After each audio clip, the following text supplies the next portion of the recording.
esperanza que anhelé tener, oh Jesús. Confío en ti, me has ayudado, tu salvación me ha regalado. Hoy hay gozo en mi corazón, con mi canto te alabaré, te alabaré, te glorificaré, te alabaré, mi buen Jesús.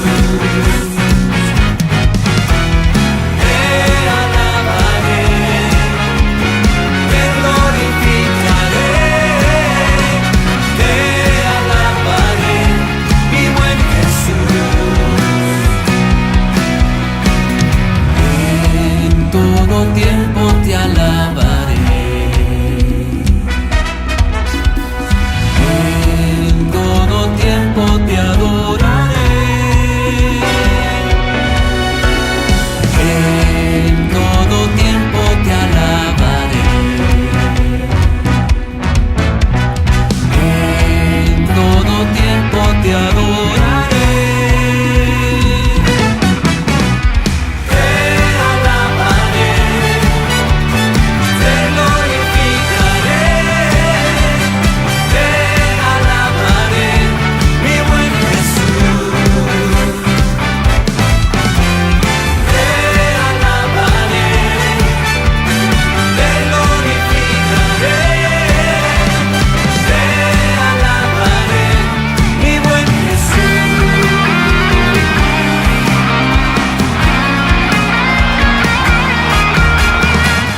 De alguna manera, siempre fui consciente de la realidad de Dios. Y claro, también era consciente de que muchas cosas que yo hacía estaban mal hechas. Y era consciente de que había que tomar decisiones, había que cambiar, había que mejorar, había que corregir.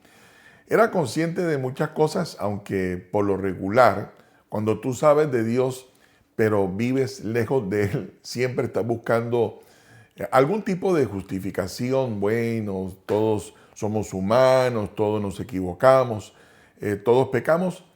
Todo tipo de argumento usaba para poder justificar todas las malas acciones en ese momento de mi vida. Pero claro, cuando ya me acerqué al Señor, cuando ya me hablaron de Jesús, cuando me hablaron de la Biblia, de la palabra de Dios, y tomé la decisión de acercarme, fui mucho más consciente todavía de que había que tomar decisiones mucho más conscientes y mucho más intencionales si realmente quería acercarme a Dios y obviamente alejarme de todas las cosas que se hacían de manera indignas o que no corresponden a quien cree en el Señor, porque lo que ocurre comúnmente, y eso tú lo puedes ver a la vuelta de la esquina de tu casa, la cantidad de hombres y mujeres que efectivamente creen en Dios, saben de su realidad, pero no tienen ningún tipo de compromiso con Él y les gusta o nos ha gustado de alguna manera ese tipo de vida porque no hay que tomar ninguna decisión de cambio cuando nos gusta que Dios nos bendiga, pero no queremos comprometernos con Él. Bueno, en la medida que comencé a acercarme, encontré no solamente en cada reunión en la que comencé a participar, sino en su palabra, algunas definiciones bien interesantes de palabras que de alguna manera escuchamos, inclusive cuando ya estamos en el Señor, escuchamos varias palabras, pero no tenemos claro a qué se están refiriendo. Y cuando yo hablo de una teodosia de 7 palabras, quiero referirme a algunas definiciones de precisamente es lo que el Señor quiere que nosotros tengamos en cuenta cuando se hace referencia a estos términos. Porque, por ejemplo, a mí siempre me dijeron, ten fe. Y bueno, yo decía, pero yo tengo fe. Sin embargo, en el camino me di cuenta que la fe que debía tener era algo un poco diferente a la esperanza que yo pensé era realmente la fe, que se debe tener. Aprendí de la importancia de hacer un devocional y hemos hablado en otros momentos lo que es hacer un devocional o cómo se hace un devocional, pero yo no tenía ni idea que yo debía desarrollar una vida devocional hablando de nuestro acercamiento al Señor. Escuché en algún momento antes y durante mi caminar con el Señor que yo debía pedirle sabiduría. Y cuando yo pensaba en sabiduría, sabio, créanme, yo tenía otro tipo de pensamiento. Pensaba que tenía que ver más con mi propia inteligencia o con mi propia experiencia o con mi propia capacidad. También escuché, especialmente ya caminando con el Señor, que debíamos tener temor de nuestro Dios. Bueno, no sé si te habrás preguntado qué significa eso de tener temor, y yo literalmente lo traducía como hay que vivir con miedo. Entonces, como que no era coherente, pero bueno, vamos a hablar de eso en un par de minuticos. Escuché también la importancia de vivir en santidad. Y claro, muchos mensajes que se nos dan tienen que ver con este llamamiento a que nosotros seamos santos como nuestro Dios es santo. Pero, ¿qué significa eso de la santidad? De hecho, cuando a mí me hablaban de santidad o de santificarme, yo pensaba que era que tenía que persignarme o hacerme una cruz sobre mi cuerpo. Y en último lugar, en sexto lugar, también escuché que yo debía ser justo. Entonces yo decía, ¿justo de juez o justo de justicia? Pero ¿cómo se es justo? ¿Cómo se logra vivir justamente? Bueno, también lo vamos a definir en esta teodosia. Y por último lugar, una palabra que se usa con mucha frecuencia caminando con el Señor, y que tal vez si nunca has caminado con el Señor te cueste un poco entenderla, hoy también la vamos a definir. Y era la invitación que me hacían de vivir para estar en comunión con el Señor. 7 palabras, vamos a ver sus definiciones y obviamente están todas aquí en la palabra del Señor. Pero en primer lugar, mi concepto de fe estaba asociado literalmente con ten esperanza o tener esperanza. Ahora, cuando hablamos de fe, la fe bíblica tiene que ver con 3 cosas. La primera de ellas, en aceptar la realidad de Dios. Esa es la primera gran definición en relación a lo que el Señor dice en su palabra, debe ser nuestra fe. Tomar la decisión de creer en Dios de manera incondicional. ¿Qué significa eso? Bueno, yo creo en Dios independientemente si me da o no me da algo. Esa es la primera gran definición que yo debo entender en relación a la fe, porque efectivamente mucha gente tiene fe, pero es una esperanza de que algo bueno va a venir. La primera gran definición que tiene que ver con la fe bíblica, la fe de Dios, es que yo decido creer en Él, me dé o no me dé, me conceda o no me conceda lo que yo le estoy pidiendo o lo que yo estoy esperando que Él me dé. Pero también tiene que ver con fe, obviamente, esto tal vez mucho más familiarizado con la esperanza, es la confianza. Primero, aceptarle a Él como Dios, pero en segundo lugar, aceptar que lo que Él dice es verdad y que lo que Él prometió va a cumplir, y en esas promesas es que nosotros confiamos. Después de que el Señor Jesús haya sido aceptado su realidad en mi vida como mi Dios, entonces yo puedo confiar que lo que Él ha dicho efectivamente lo va a cumplir en algún momento, y yo voy a esperar que llegue ese momento. Pero también tiene que ver con la fe la palabra fidelidad. La palabra fidelidad, la raíz, tiene que ver con fe, que tal vez habrás escuchado que a nosotros nos corresponde ser fieles al Señor, y fidelidad no es algo diferente a seguir creyendo en Él como nuestro Dios, seguir confiando en sus promesas todos los días de nuestra vida, independientemente a cualquier adversidad que estemos nosotros atravesando. Miren qué sencillo, pero a la vez eso nos ayuda a aclarar ¿Qué pretende Dios al regalarnos tener fe en Él? Aceptarle como Dios, confiar en lo que Él promete, pero mantenernos en Él aunque estemos atravesando cualquier situación difícil. Cuando uno toma la decisión de casarse, una de las promesas que uno hace es la de mantenerse fiel a su esposa o a su esposo. Y con lo que eso estamos tratando de comprometernos es que independientemente de la situación que tengamos que atravesar, vamos a estar allí para siempre. Y bueno, estas son 3 definiciones bíblicas que tienen que ver con la fe. El segundo término que tiene que ver con este caminar en el Señor y que escuchamos decir con mucha frecuencia, yo mismo hablo de él con mucha frecuencia, es la palabra devoción, que literalmente no se encuentra en la Biblia, pero sí aparece su definición, como por ejemplo en el libro del profeta Jeremías, capítulo 29, verso 11 al 13, vas a encontrar que al Señor buscamos, pero lo buscamos con todo el corazón. Bueno, eso es lo que significa la palabra devoción. Acercarnos al Señor por amor y no por obligación. Una de las cosas que siempre hemos mencionado o mencionamos con mucha frecuencia es que tiene que ser muy horrible caminar con el Señor y no disfrutar de la vida de la fe. Tiene que ser muy horrible vivir en este mundo lejos de Dios o tener que estar en el Señor por obligación, porque me toca.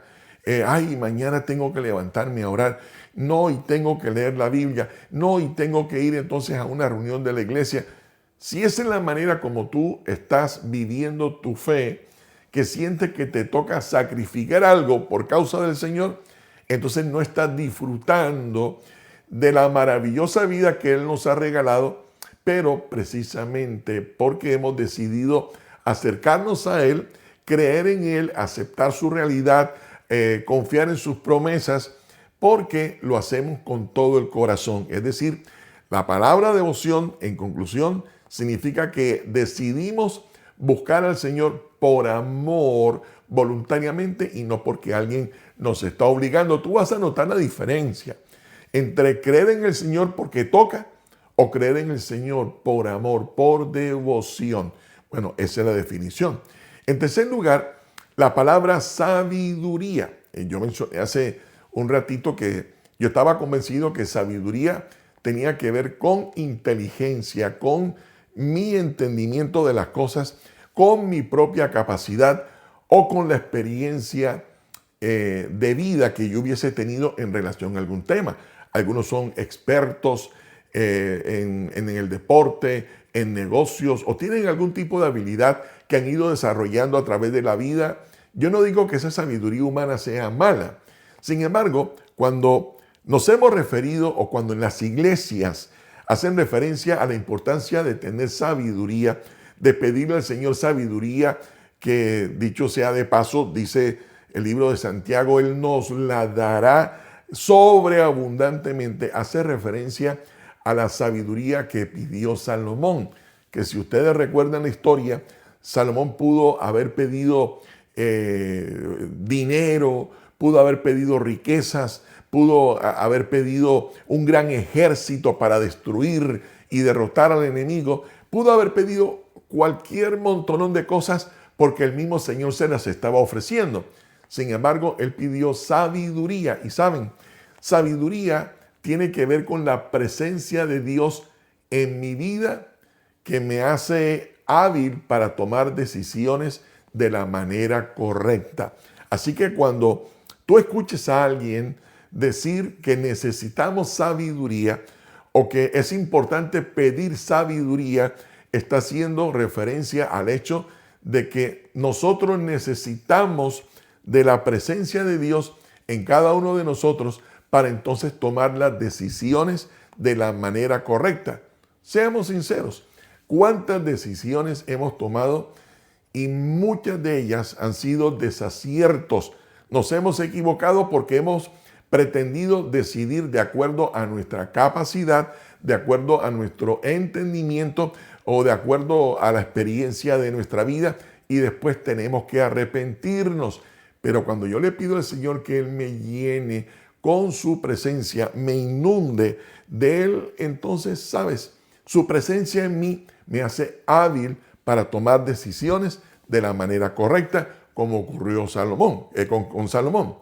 Otra palabra, la cuarta palabra que quiero definir en esta transmisión, familia querida, es la palabra temor, que como mencioné hace un ratito, cuando yo escuché que nosotros debíamos tener temor al Señor, yo asocié ese temor con miedo y me preguntaba, pero ¿por qué tengo que tenerle miedo al Señor? Si antes, por el contrario, si su palabra nos da la tranquilidad, la certeza de que Él va a cumplir algún día respondiendo a nuestras necesidades, si su palabra dice que Él es un Dios bueno, si su palabra dice que Él extiende sus manos para ayudarnos, ¿por qué tendría yo que tener miedo de Él? Bueno, hay una gran diferencia entre tener miedo y tener temor. Cuando la Biblia habla del temor del Señor, está hablando de vivir reverentemente, de vivir con temor. Es decir, si Él habita en mí por la decisión que hemos tomado de acercarnos a Él y ser fieles, como lo acabo de definir, tengo que ser consciente que todo lo que yo piense, que todo lo que yo diga, que todo lo que yo vea, que todo lo que yo escuche, que todo lo que yo haga, el Señor está atento a cada una de esas acciones, a cada una de las cosas que cada uno de nosotros puede hacer. Dios está presente y yo tengo que ser consciente. Por eso, ten cuidado con lo que ves, ten cuidado con lo que escuchas, ten cuidado el tipo de conversaciones en las que tú participas, ten mucho cuidado lo que lees, ten mucho cuidado con las personas que te relacionas, ten mucho cuidado de la manera como tú tratas a tu familia, cómo tratas al esposo, cómo tratas a la esposa, porque en cada acción Dios está presente y yo tengo que ser consciente de eso. Y claro, mi conocimiento del Señor es lo que determina el tipo de comportamiento, de conducta que yo voy a tener. Por eso el apóstol Pablo nos invita a vivir como es digno del Señor, como es digno del Evangelio en el que hemos decidido creer. Y no es tan solo para saberlo, sino para llevarlo a la práctica. Vivir respetuosamente, vivir reverentemente, porque para nuestro Señor nosotros vivimos. En quinto lugar, algo que escucho muchísimo es: seamos santos, santifiquémonos, vivamos en santidad. Pero ¿qué es lo que significa eso? Y como dije, la primera impresión que yo tuve era que yo debía estar persinándome, echándome cruces. Y resulta que no. El Señor dice en su palabra, eso conocemos como el nuevo nacimiento. ¿Cómo ocurre ese nuevo nacimiento en mi vida? Ese cambio, esa transformación de salir de una vida pecaminosa a vivir como le agrada al Señor. Ocurre de dos maneras según el apóstol Juan. Lo primero es que hay cambios en nuestra vida que solamente puede hacer el Espíritu Santo de Dios. Tal vez por eso es que tú verás que alguien que fue adicto a algo, al licor, alguna sustancia psicoactiva, de un momento a otro aparece siendo un tremendo esposo o una tremenda esposa, o alguien que logra superar cosas que parecía imposible que podía lograr, o alguien que dejó algún tipo de adicción que parecía imposible, o alguien que salió de la escasez, o alguien que salió de la ruina, o la mentira, o algún vicio, en fin, algún mal hábito. Hay cosas que si no es el Espíritu Santo quien provoca ese cambio, nadie podrá cambiarte. Así que hay un cambio que viene a nuestra vida que solamente Dios puede producirlo. Pero la otra parte del cambio, que es a lo que nos referimos con esta expresión de santificarnos, son aquellas decisiones que yo tomo para agradar al Señor. Claro, cuando tú vas a tu reunión de estudio bíblico, a tu reunión de la iglesia, a tu reunión ves una transmisión a través de las redes sociales y encuentras, por ejemplo, que esto de la mentirita piadosa es igual de peligrosa que haber matado a alguien, tú dices, no, yo no vuelvo a echar ni siquiera una mentira pequeña. O digo que sí, o digo que no, o soy prudente, o soy discreto, o si me están llamando y eso me va a generar echar una mentira, pues no respondo hasta tener claro qué es lo que yo voy a responder. Es nada más un ejemplo de que nosotros tomamos decisiones de abandonar cosas que no le agradan al Señor, precisamente por causa de Él, por temor a Él, por reverencia a Él, comportamientos dignos del Señor. Si ves que hay una película que estás viendo por televisión o en algún lugar y es algo así como muy inmoral, como que no conviene, apaga el televisor o salte del lugar, porque decidimos hacer todo lo que vayamos a hacer en nuestra vida de tal manera que agrade al Señor.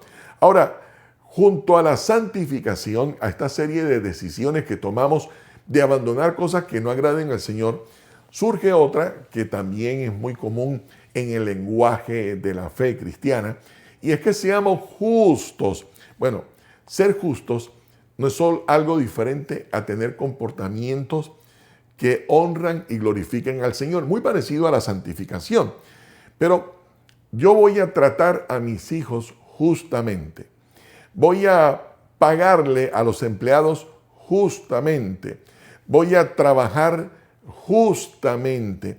El término justicia es tomar las decisiones correctas, tomar las decisiones que glorifiquen al Señor. Que todo lo que yo haga, la manera como yo administre las cosas, debe ser una manera justa. La corrección a los hijos no debe ser algo porque así me enseñaron y tengo un enojo y le voy a dar hasta... No. Hay que saber hacer las correcciones, hay que saber hablar de la manera correcta, hacer los comentarios de la manera correcta, porque cuando yo actúo de la manera justa, estoy agradando al Señor. Una manera sencilla de explicarlo, muy parecido a la santificación, es que todo lo que yo haga huela al Señor. Cada decisión que yo tome de pagarle algo a alguien, sencillamente sea coherente con lo que yo mismo he decidido creer. Bueno, y en último lugar, la palabra comunión. Cuando nos dicen o nos invitan a que tengamos comunión con el Señor, a mi mente venía el pan, el vino, la hostia, porque cuando me decían hay que comulgar, refiriéndose a la comunión, ese era el concepto que yo tenía. Sin embargo, familia querida, entendí que estar en comunión con Dios no es algo diferente a estar en armonía con Él, unido a nuestro Señor, unánime a través de su palabra y siguiendo la dirección que el Señor quiere que yo siga. Eso es estar en comunión con Dios, sencillamente estar en armonía con Él. Tú estás en tu casa y es probable que tu esposa, tu esposo esté en un cuarto, tus hijos en otro, están en el mismo lugar, pero no se han puesto de acuerdo, no hay unanimidad, no están haciendo lo mismo. Y cuando tú dices, vengan a comer o vengan todos y vamos a ver una película, no solamente se están uniendo, sino que están haciendo lo mismo con el mismo ánimo y siguiendo la misma dirección. Comer juntos, salir juntos, ver una película juntos, eso es lo que propicia la armonía. Bueno, con nuestro Dios ocurre igual.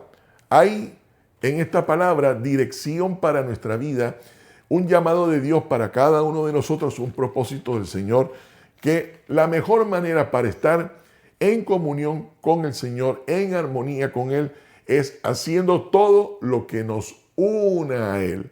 Si lo que tú piensas, si lo que tú crees, si lo que tú estás haciendo te une, o lo que piensas hacer te va a unir más al Señor, te va a mantener en armonía con Él, coherente con lo que dice su palabra, eso es lo que se conoce como comunión con Él. Bueno, la gran verdad, la gran realidad es que cuando yo decido tomar estas decisiones coherentes a lo que el Señor quiere, entonces tú y yo podremos experimentar lo que dice el Salmo 23, que no tendremos que buscar las bendiciones, sino que las bendiciones del Señor nos van a perseguir todos los días de nuestra vida.